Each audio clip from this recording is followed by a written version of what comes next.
In this video, I'll guide you through how to run experiments in HubSpot.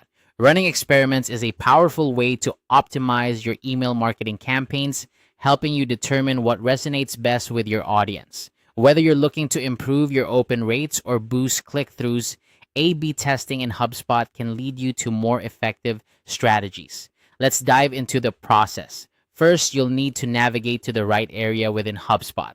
Head over to the marketing section, and from there, click on email. This is your central hub for creating and managing email campaigns. Once you're in, you have the option to either create a new email or open one that you've drafted previously. If you're starting fresh, click on the new email button. If you have an existing draft you'd like to experiment with, simply open it from your list.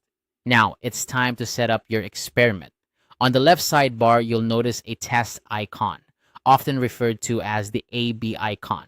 Clicking this will allow you to begin configuring your A/B test.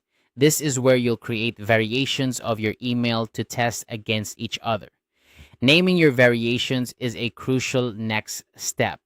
Clear and descriptive names help you stay organized and make it easy to remember what you're testing. For example, you might want to compare a short subject line with a question subject line.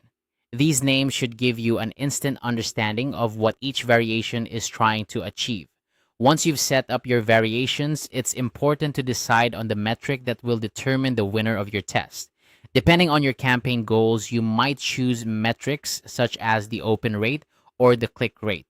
The open rate is ideal if you're focusing on the effectiveness of your subject lines. On the other hand, if you're more interested in how the content of your emails engages your audience, the click rate might be more appropriate. Selecting the right metric is key to obtaining meaningful insights from your experiment. Another critical aspect of setting up your experiment is choosing the duration for your test.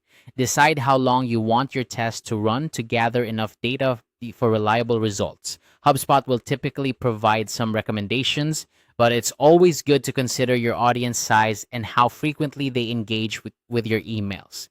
A longer duration might be necessary for smaller lists to ensure statistical significance. And that's it. You've successfully set up an A/B test in HubSpot. Remember, the goal of running these experiments is to learn more about your audience and refine your strategies.